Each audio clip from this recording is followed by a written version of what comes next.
জয় গুরু retiree YouTube চ্যানেলটিকে click করার জন্য আপনাকে স্বাগত, অভিনন্দন ও পবিত্র আনন্দিত জয় গুরু জানাই। আজকের নিবেদন শ্রী শ্রী ঠাকুরের অপরিমেয় দান ও অভিমান। আজকের নিবেদন শ্রী শ্রী ঠাকুরের অপরিমেয় দান ও অভিমান। আমাদের কত না সৌভাগ্য, ঠাকুর শ্রীরামকৃষ্ণ লীলা শেষের অবহিত পরেই বর্তমান বাংলাদেশের পাবনা জেলার হিমায়তপুর গ্রামে আবার প্রেমের ঠাকুর অবতারী রূপে এসেছিলেন। ঠাকুর শ্রীরামকৃষ্ণকে পেয়ে সেদিনের পরাধীন দেশের মানুষের ধর্মগত নানা সমস্যা দূরীভূত হয়েছিল।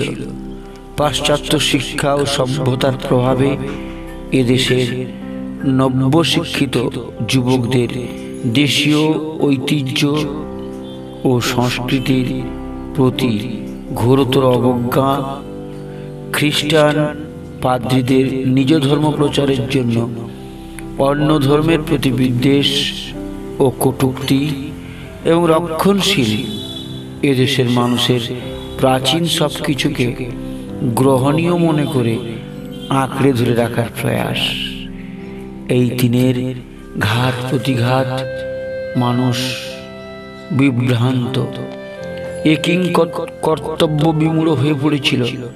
ঠিক এই মুহূর্তে সনাতন ধর্মের সার কথা এবং তা অনুসরণের ফলে জীবনে কিরূপ শান্তি, স্বস্তি ও পরমাপ্রাপ্তি ঘটে তা আপনি আচারী ধর্ম শ্রীরামকৃষ্ণ দেখিয়েছিলেন। তার অভিপ্রেত আরব্ধ কর্মের গুরুদায়িত্ব পালন করার দায়িত্ব তাঁরই আশীর্বাদ পুষ্ট স্বামী বিবেকানন্দ গ্রহণ করেছিলেন। মানুষের সর্বাঙ্গীন কল্যাণের জন্য তিনিও গুরুর অভিপ্রায়কে রূপ দিতে চেয়েছিলেন। দেশের মানুষের দুঃখ, দারিদ্র, অশিক্ষা এবং সনাতন ধর্ম সম্পর্কে অজ্ঞানতা তাকে অত্যন্ত পীড়িত করেছিল। শাসক ইংরেজদের এদেশ সম্পর্কে অবজ্ঞা ও নানাভাবে দেশবাসীকে শোষণ পীড়নে বেদনার্ত হয়ে তিনি অতীত ভারতের আর্য কৃষ্টিকে বিশ্ববাসীর সামনে তুলে ধরতে চেয়েছিলেন।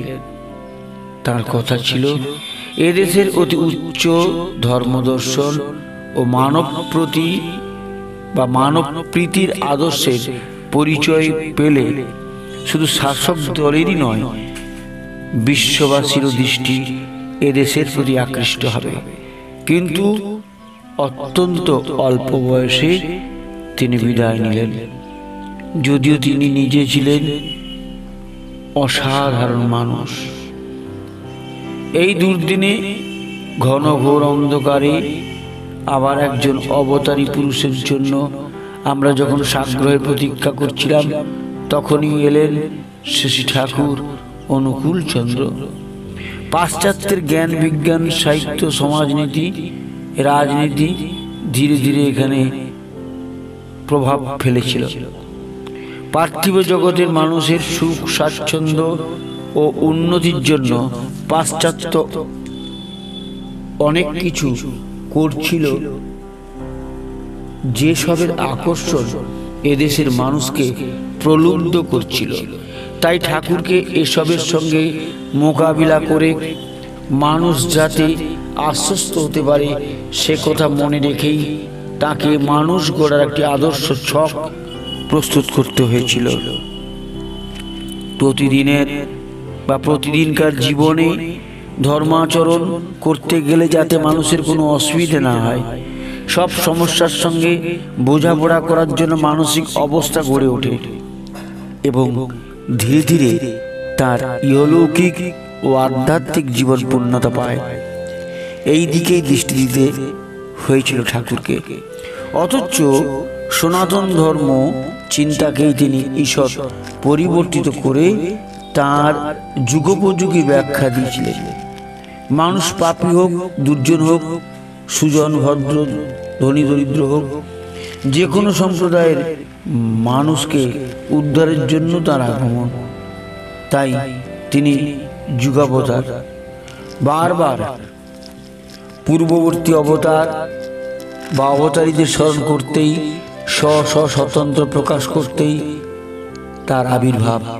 তাই তিনি যুগপুরুষোত্তম। এই যুগপুরুষোত্তমের কয়েকটি বিষয় এবং সে সম্পর্কে তার চিন্তা ভাবনাকে আমরা যেমন বুঝেছি, উপস্থিত ক্ষেত্রে তা বলার চেষ্টা করছি। প্রথমে বলা যাক তার নরলীলার কথা। শ্রী চৈতন্য জীবনী রচয়িতা কৃষ্ণ ভক্ত কৃষ্ণদাস কবিরাজ বলেছেন, কৃষ্ণের যতেক লীলা সর্বোত্তম নরলীলা, নরবপু তাহার স্বরূপ। অর্থাৎ ঈশ্বর স্বয়ং এবং কোনো প্রতিনিধিকে যখন অবতার রূপে নরলোকে প্রেরণ করেন, তখন মানুষ রূপেই তার আবির্ভাব ঘটে। আর মানুষ রূপে তিনি ধরাধামে এসে যে লীলা করে যান, তাই সর্বোত্তম। মানুষের মধ্যে ভগবানের শ্রেষ্ঠ প্রকাশ এই অবতারের মধ্যে। একথা সত্য যে শ্রেষ্ঠ ধর্মগুরু খুব বেশি দেখা যায় না, কিন্তু এই জগৎ কখনোই ওই অবতার রূপ গুরুবিহীন হয় না। তাই স্বামীজি বলেছেন, যে মুহূর্তে পৃথিবী একেবারে গুরুহীন হয়, সেই মুহূর্তে পৃথিবী একটা ভয়ানক নরকুণ্ডে পরিণত হয় এবং ধ্বংসের দিকে ছুটে যায়। গুরুরাই হলেন মানব জাতির সুন্দরতম প্রকাশ এবং অহেতুক করুণা সিন্ধু। আমরা যেহেতু মানুষ, তাই আমাদের অবতার মানুষ রূপেই আসে। প্রথম যখন অবতার পুরুষ আসেন আমাদের মতো মানুষ রূপ নিয়ে এবং মানুষের মতো সকল চলা বলা করা নিয়ে, তখন সাধারণ মানুষ তাকে বুঝতেই পারে না। তারপর ধীরে ধীরে নানা কাজের মধ্য দিয়ে, তার চলন বলন ও জীবনযাপনের মধ্য দিয়ে যারা নিয়ত তার কাছে থাকেন, তারা বুঝতে পারেন তিনি সাধারণ মানুষ নন। অন্তরের ভক্তি না থাকলে অবতারকে চেনা যায় না। ঠাকুর শ্রীরামকৃষ্ণ বলেছেন, মন থেকে কামিনী কাঞ্চন সব না গেলে অবতারকে চিনতে পারা কঠিন। শ্রী ঠাকুর অনুকূলচন্দ্রকে অনেকদিন আমাদের চিনতে কষ্ট হয়েছিল। মানুষ যতদিন তাকে চিনতে না পেরেছেন, অথবা দু একজন চিনলেও অন্যেরা অবিশ্বাস করেছেন। লোকের নানা কটূক্তি বিদ্রূপ তাকে সহ্য করতে হয়েছিল। অবতার সম্পর্কে তিনি নিজে আলোচনা প্রসঙ্গে অনেক কথা বলেছেন। তিনি আমাদের স্পষ্টভাবেই বলেছেন, সব অবতার পুরুষই এক। যুগ প্রয়োজনে একজনের বিশেষ সময় আবির্ভাব ঘটে। গোড়াই চাই ধর্ম, এক কথায় আদর্শ নিষ্ঠা, যার ভেতর দিয়ে ব্যষ্টি সমষ্টি ধৃতি বজায় থাকে। আমাদের রক্তের সঙ্গে লেগে আছে ধর্ম, পরে দেশ, দেশের সঙ্গে আছে আদর্শ ও আদেশকর্তা। চিরকালই এক কমেন্ট বা আদেশ নেমে এসেছে পৃথিবীর বুকে। সে কমেন্ট ডিভাইন কমেন্ট, ভাগবত আদেশ। এই কমেন্ট বা আদেশের বার্তাবহ হলেন অবতার। যত দেহে, যত রূপে, যতবারই আসুন তিনি একজনই। এই ঈশ্বর বিগ্রহের আদেশ মাথা পেতে মেনে চলাই ভারতের চিরদিনের তপস্যা। এতে শুধু ভারতের সমস্যার সমাধান হবে না, এইটে চালিয়ে দিতে পারলে জগতের সমস্যার সমাধান হবে। পৃথিবীটা একটা পরিবারে পরিণত হবে। অবতারদের মধ্যে ডিফারেন্স বা ভেদ করা পাপ। সর্বদেবময় গুরু, ভগবানের সাকার মূর্তি যিনি, তিনি প্রকৃত গুরু, আর তিনি হলেন সব দেবতার জাগ্রত মূর্তি। ফল কথা, যুগাবতার হলেন সব যা কিছু সংহতি সূত্র। অন্য একটি স্থানে তিনি বলেছেন, যেসব অবতারই সমান, সকলেই পূর্ণ, সবাই বরিষ্ঠ। বড় কথার মধ্যে রয়েছে পরিপূরণ। যখন যেমন প্রয়োজন তখন তেমন আবির্ভাব। যুগ প্রয়োজন পরিপূরণের জন্য, যুগে যুগে সেই একজনই আসেন। পূর্বতন ও পরবর্তীর মধ্যে তাই রয়েছে অচ্ছেদ্য সংগতি। বিবর্তনের ধারা এইভাবে এগিয়ে চলেছে। তাই একজনকে খাটো করে আর একজনকে বড় করার চেষ্টা ভালো নয়। সব অবতারই যে এক, কেউ ছোট নন এমন কথা স্পষ্টভাবে এর আগে এমনভাবে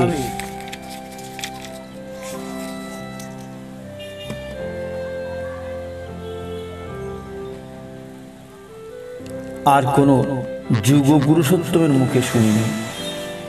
এই যুগের অবতার রূপে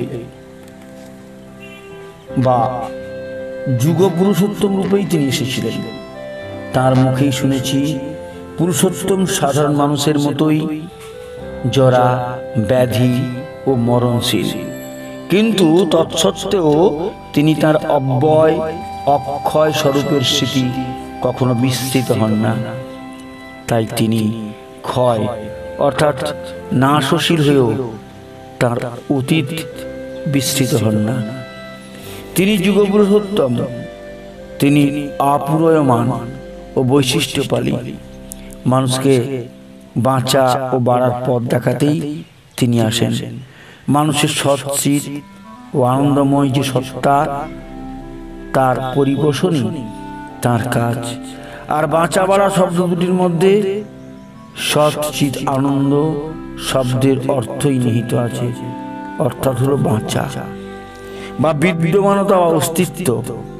আর যা জীবন্ত ও অস্তিত্ববান তার মধ্যে থাকবে চেতনা। চেতনাময় অস্তিত্ব নিয়েই তো মানুষ সন্তুষ্ট থাকতে পারে না, সে আরো হাজার হাজার মানুষের মধ্যে বিস্তারিত হতে চায়।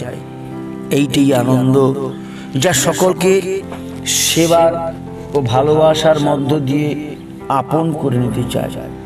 কিন্তু মানুষ অপূর্ণ বলেই তাকে আশ্রয় করতে হয় একজন আদর্শবান ব্যক্তিকে, যার মধ্যে এই সচ্চিত আনন্দময় সত্তা পূর্ণতা পেয়েছে। যুগ পুরুষোত্তমের মধ্যেই মানুষ সেই পূর্ণতার সন্ধান পায়। তাই তার দীক্ষা নিয়ে তার মহত্তম ও বৃহত্তম আদর্শকে জীবনে বরণ করতে করতে একটু একটু করে দক্ষ হয়ে তাকে পূর্ণতার পথে চলতে হয়। শ্রী ঠাকুর অনুকূলচন্দ্র মানুষ গড়তেই এসেছিলেন। পরিবর্তিত যুগ পরিবেশের মানুষের সীমাহীন দুঃখ দুর্গতির ফল মূলে তিনি লক্ষ্য করেছিলেন মানুষের প্রবৃত্তি পরায়ণতা ও প্রবৃত্তির দাসত্বেই তার মহাসর্বনাশের মূলে। তাই বহু কষ্ট স্বীকার করে মানুষকে উদ্ধার করতেই তিনি এসেছিলেন। সাময়িকভাবে সমস্যার জর্জরিত মানুষকে কিছু মৌখিক উপদেশ বা অর্থ সাহায্যের দ্বারা তিনি মানুষকে সান্ত্বনা দিতে চাননি। তার সমস্ত অভাব ও বেদনার মূলে যে জিনিস, তার আদর্শহীনতা ও প্রবৃত্তিবশ্যতা, যে দিকটা দেখিয়ে দিয়ে তিনি তাকে যথার্থ পথ দেখাতে চেয়েছিলেন। আর এরই জন্য তার আদর্শ জীবনযাত্রা ও এবং সেই জীবনযাত্রার উপযোগী করে মানুষ গড়ে তোলার সর্বাত্মক প্রয়াস।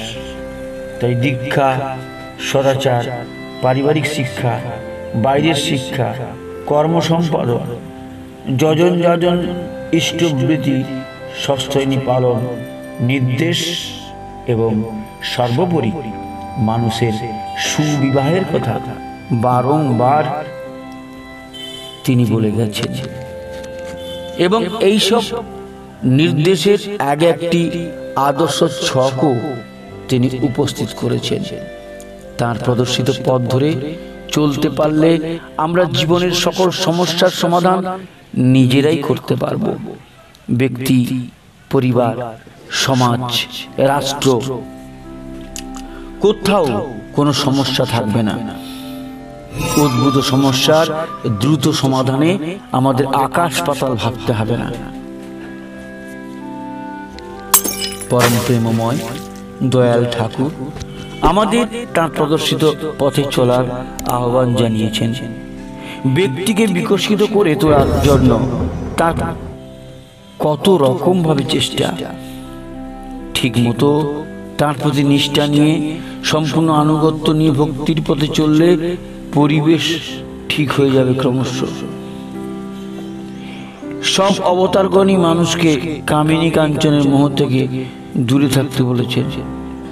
ঠাকুর রামকৃষ্ণ মানুষকে সংসার ধর্ম পালনের উপদেশ দিয়েছেন।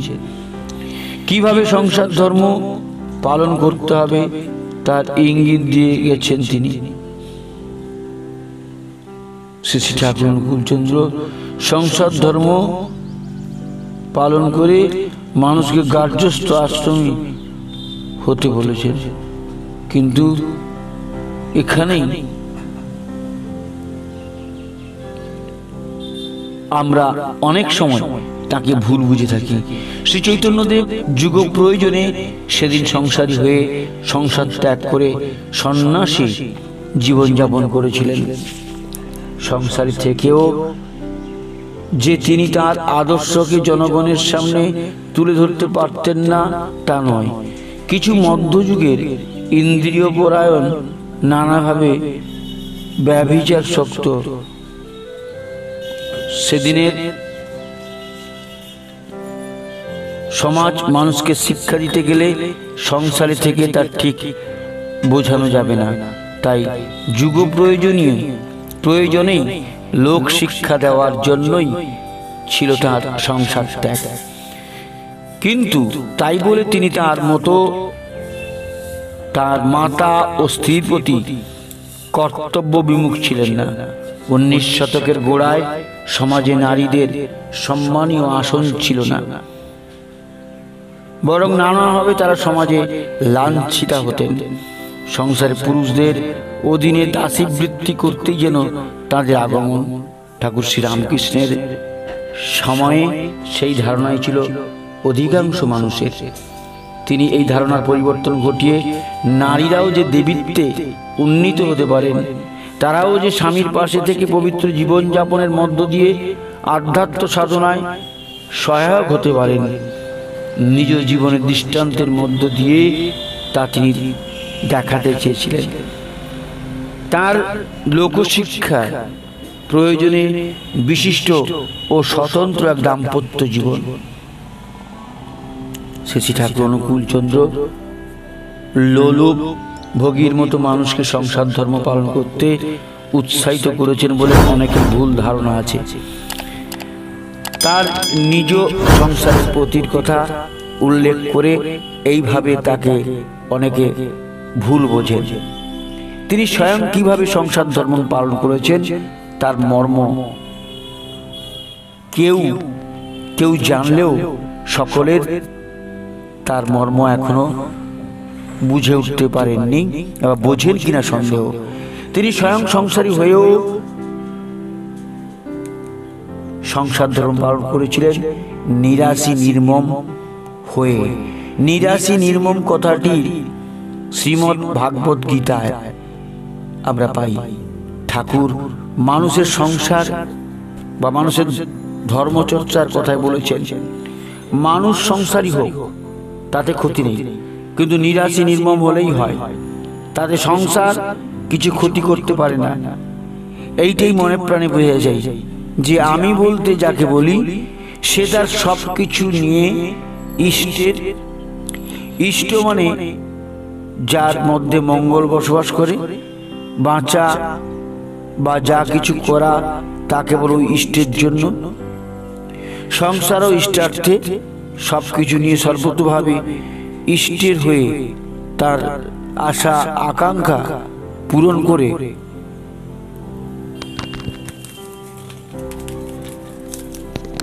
চলতে হবে। সংসারের পরিবেশের সেবা করতে হবে, তদর্থে তার জনের সেবা করেছি বা করছি এমনতর ভাব নিয়ে।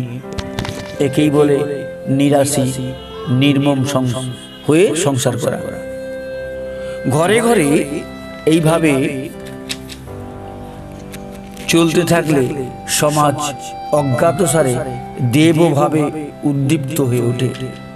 সংসারীরা কাম কাঞ্চন মত্ত হয়ে সংসার করবে, আর সন্ন্যাসীরা সংসারের সঙ্গে সংসব শূন্য হয়ে বাইরে থেকে উপসা ধর্মোপদেশ দিয়ে বেড়াবে। এতে উভয়ের চেষ্টাই নিষ্ফল হবে। শ্রী ঠাকুরের সমকালে মনুষ্য জীবনের বিভিন্ন দিকে প্রবৃত্তি মুগ্ধতার ফলে যেসব সমস্যা ঘনীভূত হয়ে উঠেছিল, মানুষের চারপাশের পরিবারের, সমাজে, রাষ্ট্রে ও দেশে যেসব সমস্যা মানুষের চলার দোষে স্তূপীকৃত হয়ে উঠেছিল, তার ব্যথায় কাতর ঠাকুর অশ্রুসিক্ত নয়নে শুধুমাত্র মানুষ গড়ার কথাই মুখে বলেননি, কাজে নেমে তার ভক্তদের সেখানে বাস্তব রূপায়িত করতে বলেছেন। দেশের নেতৃস্থানীয় অনেক ব্যক্তিকে পরামর্শ দিয়েছিলেন। পৃথিবীতে সংসারী মানুষের সংখ্যাই বেশি বলে তিনি তাদের জন্য বিশেষভাবে চিন্তা করে সংসার চর্চার অভ্রান্ত পথ নির্দেশ করে গেছেন। পূর্বে উদ্ধৃত ঠাকুরের উক্তি থেকে কি মনে হয় তিনি ভোগময় জীবনকে আকণ্ঠ সমর্থন জানিয়ে আমাদের সংসারী হতে বলেছেন? তিনি যতদিন আমাদের মধ্যে সশরীরে বর্তমান ছিলেন, তাকে ঘিরে অগণিত মানুষের সমাবেশ লক্ষ্য করা যেত।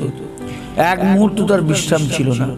সমস্যা প্রপীড়িত মানুষ, অসংখ্য মানুষকে অন্ধকার থেকে একটুখানি আলো দেখানোর জন্য তার সে কি উৎকণ্ঠা। নানা দিক থেকে কত কত মানুষ তাকে একটুখানি দর্শন ও তার মুখনিসৃত দুটি কথা শোনার জন্য পাগলের মতো ছুটে আসত। তার মধ্যে ক্ষণিকের মধ্যে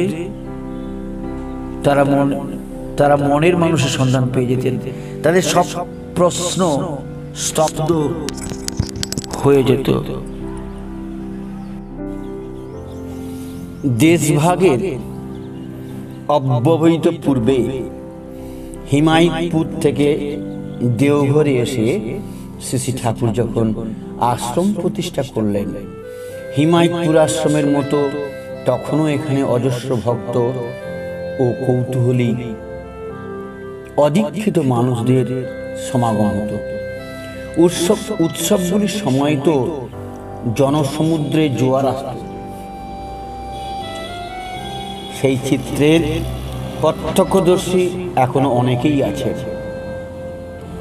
শ্রী ঠাকুরের আদর্শের শিক্ষাটিকে পরবর্তী সময়ে অনির্বাণ রেখেছেন বলে পূর্ববর্তী আচার্যদেব ও বর্তমান আচার্যদেবের সময়েও ওই লোক সমাগমের ধারাটি এখনো অক্ষুণ্ণ আছে। এমন লোক সমাবেশের কথা মনে হলে ঠাকুর শ্রীরামকৃষ্ণের একটি কথা মনে পড়ে যায়। তিনি বলেছেন, যখন বন্যা আসে তখন সব ছোট ছোট নদী ও খানা কানায় কানায় ভরে যায়। সেই রকম যখন অবতার আসেন তখন আধ্যাত্মিক ঢেউ জগৎকে ভাসিয়ে নিয়ে যায়। তখন হাওয়াতেই মানুষ ধর্মভাব অনুভব করে। এবার অবতারদের আরো দুটি লক্ষণের কথা বলতে গিয়ে শ্রী ঠাকুর অনুকূলচন্দ্রের কথাই বলবো। স্বামীজি বলেছেন যে এই অবতার হলেন মানব জাতির সুন্দরতম প্রকাশ স্বরূপ এবং অহেতুক দয়া সিন্ধু। যুগে যুগে যত অবতার পুরুষ এসেছেন সকলেই সুন্দরতম। শ্রীরামচন্দ্র, শ্রীকৃষ্ণ, গৌতম বুদ্ধ, হযরত মুহাম্মদ, যীশু খ্রিস্ট, শ্রী চৈতন্যদেব, শ্রীরামকৃষ্ণ এবং ঠাকুর অনুকূলচন্দ্র, এরা সকলেই ছিলেন দিব্য সুন্দর তনুর অধিকারী। এদের দিব্য দেহের অপরূপ লাবণ্যের কথা আমরা জানি, কিন্তু শুধু বাইরের দিক থেকে সুঠাম দেহের অধিকারী এবং গৌরবর্ণ ছিলেন বলেই এরা সুন্দর তা কিন্তু নয়। এরা সকলেই ছিলেন নিজ নিজ যুগে সকল মানুষের প্রিয়তম ছিলেন, আর প্রিয়তম বলেই সুন্দর। সুন্দরের এই প্রিয়তা ধর্মের কথা ভারতীয় চিন্তায় বহু পূর্বেই ধরা পড়েছিল। অবশ্য পাশ্চাত্যের কোন সাধক পণ্ডিত ঈশ্বরের স্বরূপ বর্ণনা করতে গিয়ে the truth, the god, the beautiful কথাগুলি বলেছেন। এই সকল অবতার ধর্মরক্ষার প্রয়োজনে জীবের কল্যাণের জন্য ধরাধামে অবতীর্ণ হয়েছিলেন। সকল মানুষের প্রতি এদের দয়া অন্ত ছিল না, তাই এদের কাছে তারা ছিলেন দয়াল ঠাকুর, দয়ার সাগর। তারা জীবে করুণা প্রদর্শন করতেন, অহেতুক কোনো স্বার্থ বেশে নয়। অকারণ তারা প্রতিটি মানুষের জীবনে প্রতিটি মানুষকে ভালোবাসতেন। তারা জীবে করুণা প্রদর্শন করতেন, অহেতুক কোনো স্বার্থ বশে নয়, অকারণ। এবার আমাদের বলা প্রথমই উদ্ধৃত বৈষ্ণব পদাবলীর রবীন্দ্রকৃত ব্যাখ্যার তাৎপর্য সহজেই বোধগম্য হবে। ঠাকুর অনুকূলচন্দ্র মানুষের পাশে দাঁড়িয়েছেন সর্বদা। তাদের দুঃখ কষ্টে কেঁদেছেন, তাদের সমস্যার ভারে পীড়িত হয়েছেন এবং তাদের সকল ব্যথা ও সমস্যাকে দূর করার জন্য পথ নির্দেশ দিয়েছেন। সুন্দরতম ঠাকুরের একটুখানি হাসি, একটুখানি কৃপা কটাক্ষে, একটুখানি দর্শন মানুষের জীবনের সকল শুষ্কতা ও শূন্যতাকে দূর করে দিয়েছে। কিন্তু শুধুমাত্র তাদের ক্ষণিকের সমস্যা বা ব্যথাভার লাঘব করার জন্যই তো তিনি আসেননি। প্রত্যেককে যাতে তার সমস্যার চোরাবালিতে গিয়ে পতিত হতে না হয়, তার জন্য তিনি মানুষ গড়ার এক অতুলনীয় আদর্শ রেখে গেছেন। এই আদর্শ অনুসরণ করলে এমন একটি মানসিকতার অধিকারী হবে যে বহু সমস্যাকে আর সমস্যা বলেই মনে হবে না তার। শ্রী ঠাকুরের আদর্শ দিকে দিকে দেশে দেশে ছড়িয়ে দেবার জন্য তিনি সৎসঙ্গ প্রতিষ্ঠান গড়ে তোলেন। এখানকার দীক্ষিত মানুষদের হাতে কলমে এবং মৌখিক বিশ্লেষণ তার আদর্শ ও তার রূপায়ণের পন্থা দেখিয়ে গেছেন। বহু যোগ্যতম মানুষকে পবিত্র পাঞ্জাদান করে তিনি তার বৃহৎ আদর্শে শিক্ষাদানের অধিকার তাদের দিয়েছেন।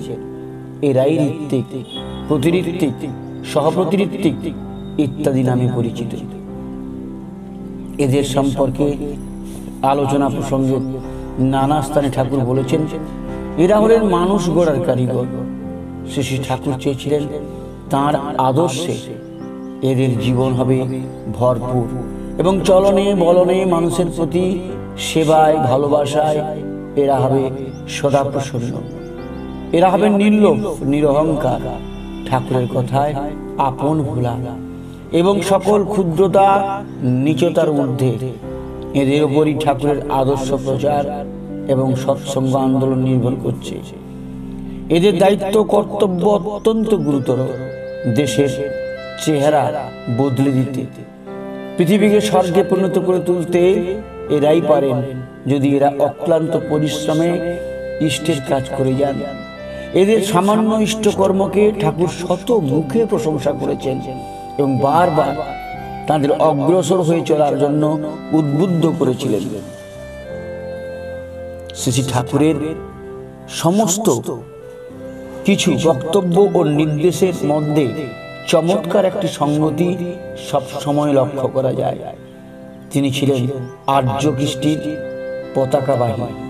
একদা এই প্রাচীন ভারতের ঋষিগণ যে সত্যকে অনুভব করেছিলেন এবং বেদ, উপনিষদ, পুরাণের মধ্য দিয়ে যে সত্য যুগে যুগে প্রচারিত হয়ে আসছে, এদেশের অবতারগণ তো যুগোপযুগে করে সেই সত্যকে নানাভাবে উপস্থাপিত করেছেন। উপনিষদের শ্রেয় ও প্রেয় দুয়ের কথা থাকলেও শ্রেয়কেই বড় করে তোলা হয়েছে।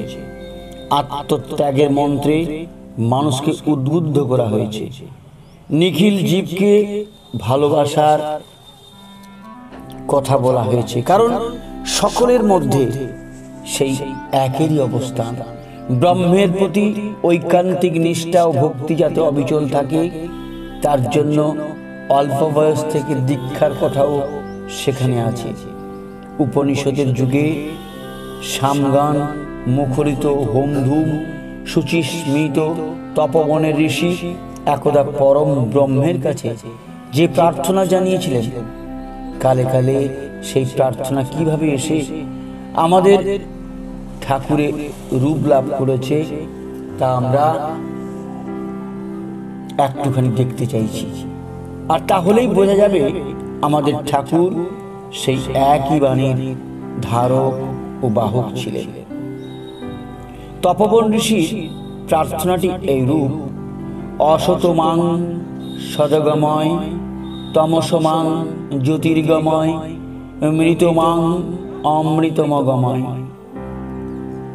হে পরম দেবতা, আমাকে অসৎ থেকে সতে নিয়ে চলো, অন্ধকার থেকে আলোকে নিয়ে চলো এবং মৃত্যু থেকে অমৃত লাভের দিকে নিয়ে চলো। নানা রকম অবগুণে আমি বশীভূত হতে পারি। প্রবৃত্তির নাগপাশ বন্ধন থেকে মুক্ত হওয়া সহজ নয়। অর্থাৎ যদি তোমার প্রতি অস্তলিত নিষ্ঠা হারিয়ে প্রবৃত্তি পরায়ণতাকে প্রশ্রয় দিই, তাহলে আমার অস্তিত্বই থাকবে না, আমি অসৎ হয়ে পড়ব। তাই আমাকে অনস্তিত্ব থেকে অস্তিত্ব বা বিদ্যমানতার চেতনায় নিয়ে চলো। আর পরম ব্রহ্ম থেকে সরে এসে আত্মস্বার্থের জগতে বাস করা, ক্ষুদ্রতা, নীচতা, হীনতায় নিজেকে নিমজ্জিত রাখাই হলো অন্ধকারে বিচরণ। এই অন্ধকারময় দেশ থেকে আমাকে চেতনার আলোকময় দেশে নিয়ে চলো, যে আলোকে উদ্ভাসিত হলে আমি জ্যোতির্ময়কেও চিনে নিতে পারি। এই প্রার্থনা পূর্ণ হলে আমি আমার সৎ চিৎ আনন্দময় সত্তাকে পরিপোষণ করতে পারব। এখানেও সৎ মানে অস্তিত্ব, চিৎ মানে চেতনা এবং আনন্দ হলো সকলের মধ্যে নিজের বিস্তার। আর একটি প্রার্থনাও আছে, তা হলো মৃত্যু ভয় জয় করার কথা।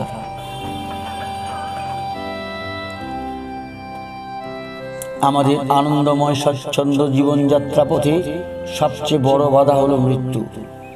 উপনিষদের ঋষির প্রার্থনায় এই মৃত্যুর বেদনাময় রাজ্য থেকে এমন একটি স্থানে নিয়ে যেতে প্রার্থনা করা হয়েছে যেখানে মহিমময় জীবনের কাছে মৃত্যু হার মানে। অর্থাৎ মৃত্যুর মধ্য দিয়ে মানুষ যেন জীবনের অনন্ত তত্ত্বের স্বাদ পায়, অথবা পরম ব্রহ্মের সঙ্গে তিনি যেন লীন হয়ে যান। সমস্ত প্রার্থনার মধ্যে মৃত্যুকে অতিক্রমের কথাও আছে। এই অর্থ করা চলে এই প্রার্থনা। শ্রী ঠাকুর মৃত্যু সম্পর্কে ভেবেছেন। তিনি মৃত্যুকে অবলুপ্ত করতে আমাদের উপদেশ দিয়েছেন এবং মরতে নিষেধ করেছেন। মা মৃয়স্য মা জহি। জীবনের ভার অসহনীয় হওয়ার মৃত্যুবরণ করো না, বরং জীবনকে এমনভাবে রচনা করে তোলো যাতে মৃত্যুও তার কাছে তুচ্ছ হয়ে যায়। উপাসনা গ্রন্থিকায় বিধৃত প্রার্থনায় এক স্থানে বলা হয়েছে, এই আমিও তোমার তুমি উৎক্ষেপ। এই ভারাক্রান্ত হৃদয়ে যা কিছু মলিনতা উৎসারিত অমৃত আশিসে, জরা মরণ দুঃখ দুরিত বিপত্তি যা কিছু অপসারিত করিয়া তোমাতে উদ্ভাসিত করিয়া তোলো। অর্থাৎ পরম কারুণিকের দীপ্তিতে নিজেকে উদ্ভাসিত করে তুলতে পারলে মৃত্যুকেও জয় করা যায় অনায়াসে। আবার প্রণামে বলা হয়েছে, মৃত্যু যিনি জীবন ও বৃদ্ধির অপলাপ করিয়া স্থায়িত্বকে নিঃশেষ করিয়া দেন, আমি তাহাকেও নমস্কার করিতেছি, যেন তাহা হইতে অমৃত বহন করিতে পারি। এখানে সম্ভবত শ্রী ঠাকুর এই কথাই বলতে চেয়েছেন যে মৃত্যু ও মৃত্যুর অধিপতি যমদেব এক নন। যমদেব তো অমর, ইষ্টের প্রতি ভক্তের সম্পূর্ণরূপে আত্মসমর্পণই তাকে মৃত্যু ভয় জয় করতে শেখায়। তখন দেহান্তে মানুষ অমরত্বই লাভ করে। এখানে মৃত্যুর মধ্য দিয়ে মানুষের সদ্গতি, বারবার জন্ম মৃত্যুর চক্রে আবর্তিত হতে হয় না তাকে। কাজেই মৃত্যুভীতি এমন মানুষের থাকে না। ঠিক এই কথারই প্রতিধ্বনিত শুনি রবীন্দ্রনাথের কণ্ঠে, তোমার অসীমে প্রাণ মন লয়ে যত দূর আমি যাই, কোথাও দুঃখ কোথাও মৃত্যু কোথাও বিচ্ছেদ নাই। তাহলে দেখা গেল উপনিষদের ঋষি যে প্রার্থনা করেছিলেন তার মধ্যে আমাদের ঠাকুরের প্রার্থনায় ইঙ্গিত আছে। আর এ ধর্ম তার কাছে সৎ চিৎ আনন্দের পরিপোষক বা বাঁচা বাড়ার কথা। অনেক পরে শ্রী চৈতন্যদেব শিক্ষাষ্টকে প্রার্থনা করেছিলেন তার ইষ্ট দেবতার কাছে। এই প্রার্থনা তার প্রতি সমর্পিত প্রাণ ভক্তদের, আমি ধন চাইনি, জন চাইনি, সুন্দরী স্ত্রী চাইনি, কিন্তু জন্ম জন্মান্তর ব্যাপী তোমার প্রতি আমার যেন অহেতুকী ভক্তি থাকে। এখানে জন বলতে কোনো বিশেষ মানুষের প্রতি আকর্ষণ যা পরম পিতার প্রতি টানকে ক্ষুণ্ণ করতে পারে। ঠাকুর রামকৃষ্ণের কালীমাতার প্রতি ভক্তি ছাড়া কিছুই প্রার্থনীয় ছিল না। আর তার দৃষ্টান্তে সকল ভক্তের মধ্যেই ওই ভক্তি জাগ্রত হোক, এই ছিল তার অভিপ্রেত। সৎসঙ্গ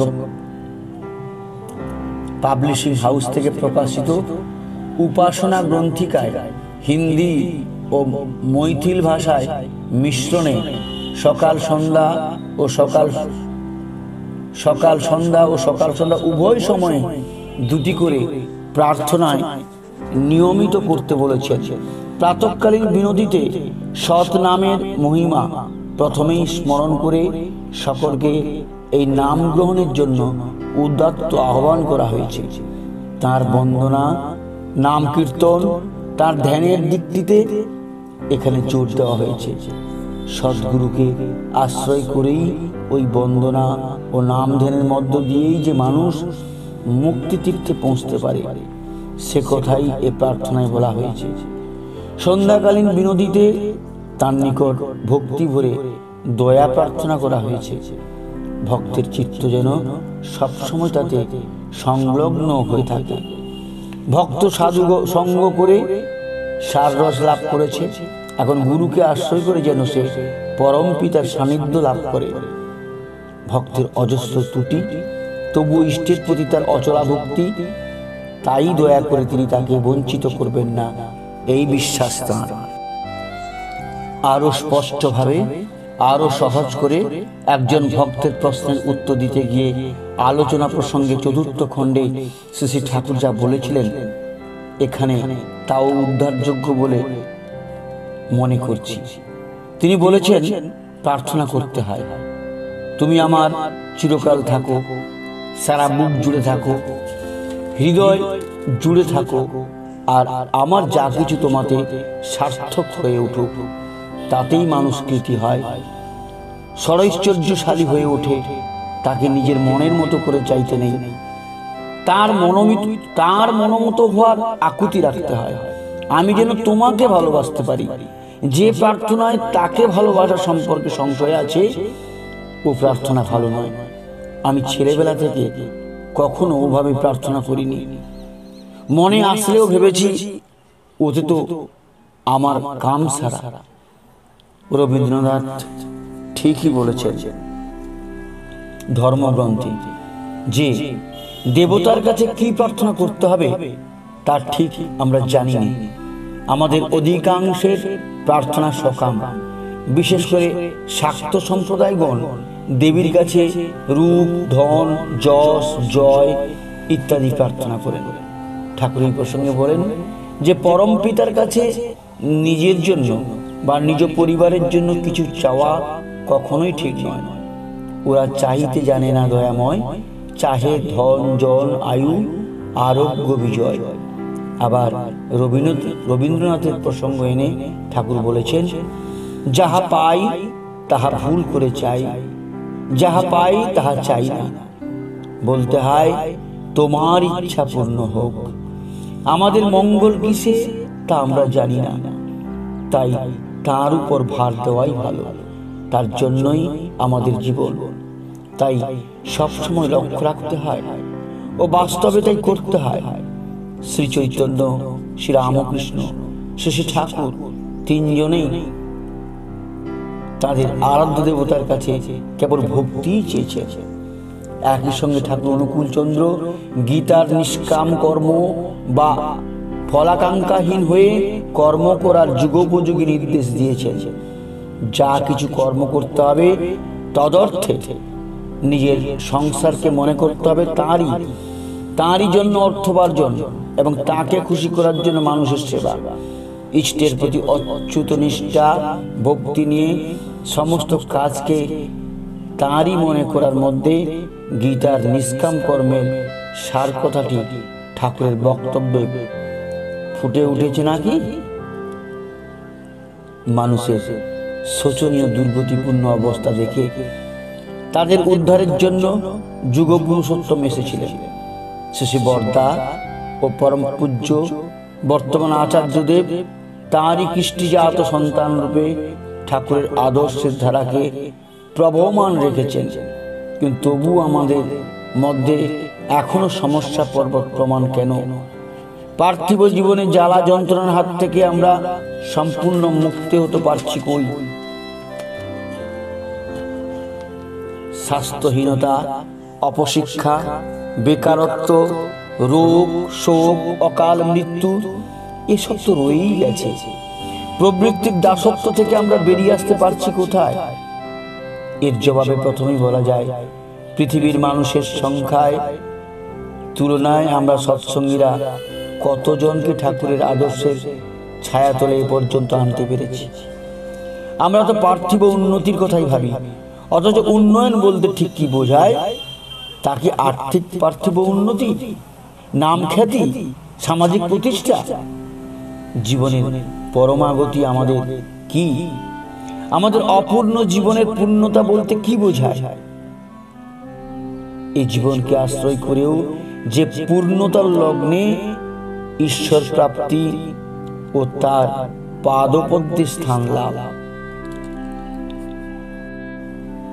এসব প্রশ্ন নিয়ে আমাদের ভাবনা কতটুকু? আমাদের কানের কাছে সেই কবে সত্যানুসরণ পুস্তিকার শ্রী ঠাকুর বলে গেছেন, সৎগুরু শরণাপন্ন হও, সৎ নাম মনন করো আর সৎসঙ্গের আশ্রয় গ্রহণ করো। আমি নিশ্চয়ই বলছি, তোমাকে আর তোমার উন্নয়নের জন্য ভাবতে হবে না। আমরা কি তার সে আহ্বানকে সকলের কাছে পৌঁছে দিতে পেরেছি? আবার এই যে মন্ত্র নেওয়া এবং সৎনাম ধ্যান করা, সেখানেও আন্তরিকতা চাই, গুরুর প্রতি গভীর বিশ্বাস চাই। গুরুই ভগবানের সাকার মূর্তি, আর তিনিই অ্যাবসলিউট। হৃদয়কে গুরুর আদেশ পালনের জন্য সর্বদা উন্মুখ রাখতে হয়। গুরুকে আমার বলে জানতে হয়। মা, বাপ, পুত্র ইত্যাদি বাড়ির লোককে ভাবতে গেলে যেন তার মুখও মনে পড়ে। এই ছোট্ট পুস্তিকায় হীরের টুকরোর মতো কত ছোট ছোট বাক্য আছে, যা আমাদের চলার পথে সবসময় সাথী। শ্রী ঠাকুর বলেছেন, অপরের মঙ্গল কামনাই নিজ মঙ্গলের প্রসূতি। দান করো, কিন্তু দিন হয়ে প্রত্যাশা না রেখে। দয়া করা হিসাবে দান অহংকারের পরিপোষক। প্রতিদিন সন্ধ্যায় বিনতি প্রার্থনার শেষেই এই সত্যানুসরণ এর অমূল্য বাণী সকলকে শোনানো হয়। পূর্বতন ও বর্তমান আচার্যদেব ও ঋত্বিকবৃন্দ শ্রী ঠাকুরের কত কত বাণীর কথা শুনিয়ে থাকে, কিন্তু আমরা আমাদের জীবনে বাণীর সেসব নির্দেশ কতখানি অনুসরণ করতে পারছি, এখানে উল্লেখ করা ভালো। এখন সকালবেলা প্রার্থনার পরে আমরা সত্যানুসরণ পাঠ করি, আর সন্ধ্যায় প্রার্থনার পরে আমরা নারীনীতি পাঠ করি, এবং সঙ্গে আরো দু একটা বই আমরা পাঠ করি। কিন্তু যেখানে সৎসঙ্গ হয় সেখানে সত্যানুসরণ ও নারীনীতি অবশ্যই থাকে, তার সঙ্গে অন্য ঠাকুরের বই থাকতেই পারে। চারিদিকের পরিবেশ ও হাওয়া ঘোরতর প্রতিকূল। প্রবৃত্তির ঝড়ো হাওয়ায় আমরা দিক ভ্রান্ত হচ্ছি। আমাদের চৈতন্যের জাগরণ ঘটছে না। শ্রী ঠাকুর রবীন্দ্রনাথের গুরু গোবিন্দ কবিতায় একটি পংক্তির কথা একাধিকবার বলেছেন, আমার জীবনে লোভিয়া জীবন, জাগরে সকল দেশ। সকল দেশের মানুষ ভ্রমাত্মক ও সর্বনাশকারী প্রবৃত্তি আনুগত্যে আচ্ছন্ন হয়ে পড়ছে। কিন্তু এই ঘুম ঘোর থেকে মানুষকে জাগাতে হবে। ব্যক্ত রূপে শ্রী ঠাকুর আজ নেই, কিন্তু তার অব্যক্ত রূপ চিরঞ্জীব। তিনি কতবার এখনো এই অব্যক্ত রূপে আমাদের পাশে এসে বসছেন, কতবার তার অমৃত পরশ দিয়ে যাচ্ছেন। শ্রী ঠাকুর ব্যক্ত রূপকে সম্বরণ করার পর ধীরে ধীরে আমরা তন্দ্রাচ্ছন্ন হয়ে ঘুম ঘরে মগ্ন হচ্ছি। শ্রী বরদা আমাদের এই ভোগাচ্ছন্নতা থেকে রক্ষা করার জন্য কত চেষ্টা করে গেছেন। অনেকেই জেগেছেন, কিন্তু জাগরণ অসম্পূর্ণ রয়ে গেছে।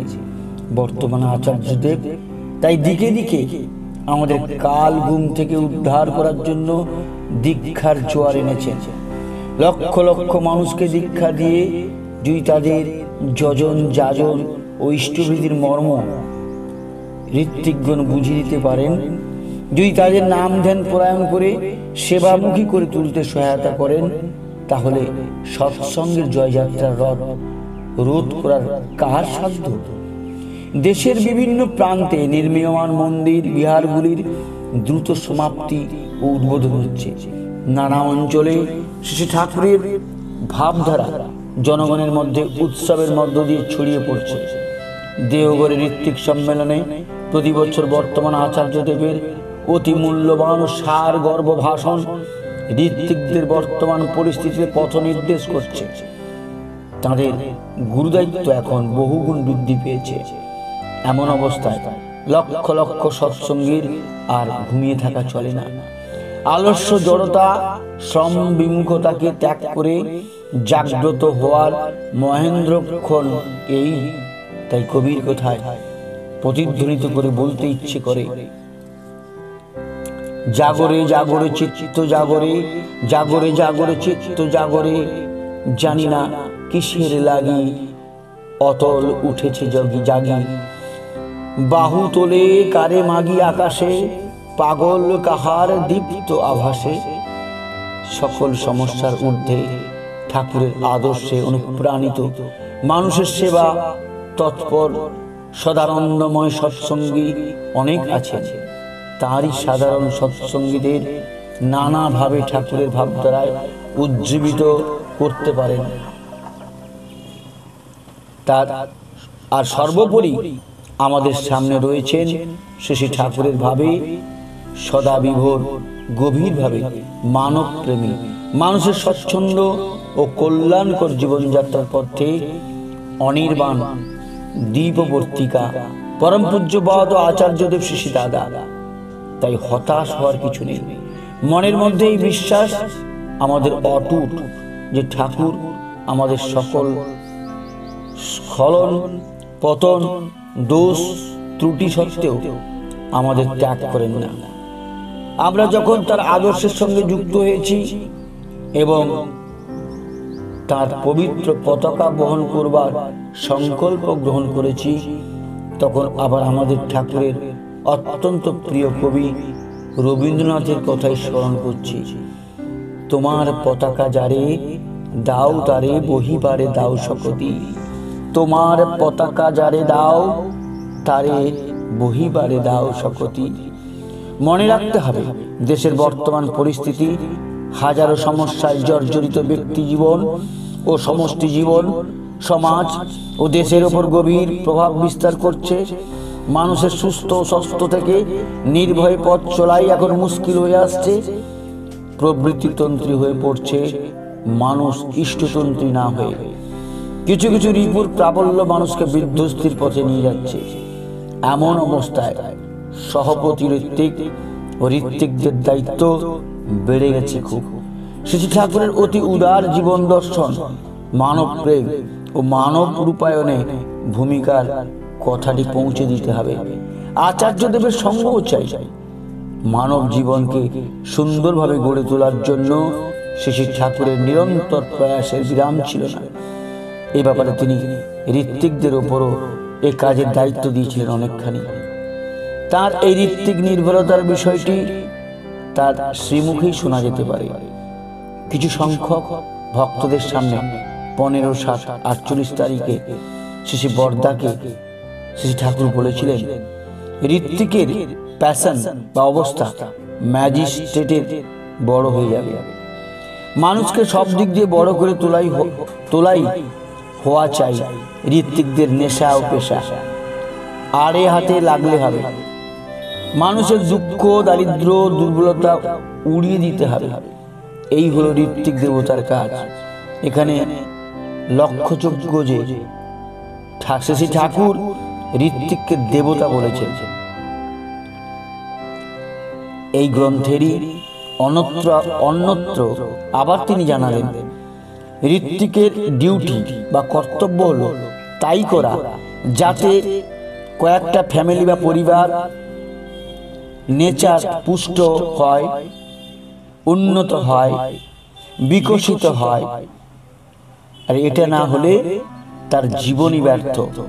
এই যে ঋত্বিকের কাজ, সে আকুপাকু হয়ে সর্বতভাবে চেষ্টা করবে যাতে কেউ হীন অবস্থায় না থাকে, কোনো দিক দিয়ে সে যেন হীন না হয়, সব রকমে যেন বেড়ে ওঠে। হৃদয়ে, চরিত্রে, সম্পদে, সুখে, ইষ্টিপুত উৎসর্গে এইরকম ঋত্বিক হলে আবার দেবজ্যোতি করতে কতদিন লাগে। তাই ঋত্বিকতার জন্য চাই বেস্ট ইনস্টিংক্ট, সর্বোত্তম সংস্কারের লোক। বেছে বেছে লোক জোগাড় করে তাদের ট্রেনিং বা শিক্ষা দিয়ে তবে ঋত্বিক করতে হবে। শ্রী ঠাকুর তো আমাদের জানিয়েছেন যে সকলেরই থাকে উৎসের প্রতি প্রবল মমতা। যিনি বা যা আমাদের অস্তিত্বের ভিত্তিস্বরূপ, যার মাধ্যমে মানুষ প্রেরণা ও শক্তি লাভ করে, তাই তার উৎস। এখানে প্রবল টান না থাকলে প্রবৃত্তি উপভোগের দিকে মন ছোটে। অবশ্য উৎসে মমতা সব সময় সর্বতোমুখী হয় না, নানা কারণে। মহাপুরুষ বা অবতারী পুরুষগণরাও তো অকালে চলে যায়। শ্রীরামকৃষ্ণদেবের তো ক্যান্সার হয়েছিল। এমন প্রশ্নের জবাব দিতে গিয়ে শ্রী ঠাকুর বলেছেন প্রতিকূল পরিবেশ থেকে অনেক সময় মহাপুরুষদের জীবনে এমন সংঘাত আসে যে বাঁচার ইচ্ছেটা খতম হয়ে যায়, উৎসের কোলে ফিরে যাবার ইচ্ছে হয়। একথা খুব সত্য। তবু দীর্ঘজীবী শ্রী ঠাকুর নিজের সম্পর্কে এক থাকে সত্যভাবেই গ্রহণ করতে হবে আমাদের। মানুষের শরীর নিয়ে মহাপুরুষরা নরলীলায় আসে। মানুষের মতো সুখ দুঃখ তাদের পুরো মাত্রায় থাকে।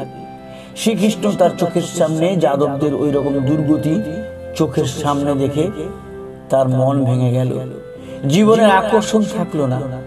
হতাশায় ছিন্ন মর্ম হয়ে ব্যাধের বাণে প্রাণ দিলেন। আর তারপর শ্রী ঠাকুর নিজের কথাই এসে জানালেন, আমার পরিবেশের অনেককেই আমার ইন্টারেস্ট বা ইন্টেনশন, স্বার্থ ও অভিপ্রায়ে ধার ধারে না, প্রবৃত্তির খেয়ালে উল্টো চলে। এতে তাদের নিজেদের ক্ষতি ও ঠাকুরের ক্ষতি, সকলের বাঁচা বাড়ার পথ এতে ক্ষুণ্ণ হয়। এ বিষয়ে আমাদের বক্তব্য হলো, কথাগুলি অত্যন্ত দুঃখের সঙ্গে শ্রী ঠাকুর বললেও তার কথাগুলি আজ থেকে প্রায় 63-64 বছর আগে। তখন এমন উক্তি করে তিনি মানুষকে শিক্ষা দিতে চেয়েছিলেন যাতে তাদের চৈতন্যের উদ্রেক হয়। নইল শ্রী রামকৃষ্ণের মধ্যে দিয়ে তিনি তো এসেছিলেন অকালে, তখন মানব লীলা শেষ করে আবার এসে দেশের মানুষকে মানুষ করার গুরুদায়িত্ব নিয়ে দীর্ঘ জীবন নিয়েই তো ছিলেন। আর আজ তো অবস্থার পরিবর্তন ঘটেছে অনেক। তাঁর দুই লীলা সহচর শ্রী বরদা ও বর্তমান আচার্যদেব, শ্রী দাদার মধ্য দিয়ে শ্রী ঠাকুর লক্ষ লক্ষ ভক্তদের মানস তীর্থে জীবন্ত হয়ে রয়েছেন। জয় গুরু। আজ এই পর্যন্ত। সবার সুস্থ স্বাস্থ্য সুদীর্ঘ ইষ্টচ্ছল নিরোগপার জীবন প্রার্থনা করি পরম পিতার অভয় চরণে। সবাই ভালো থাকবেন। বন্দে পুরুষোত্তম।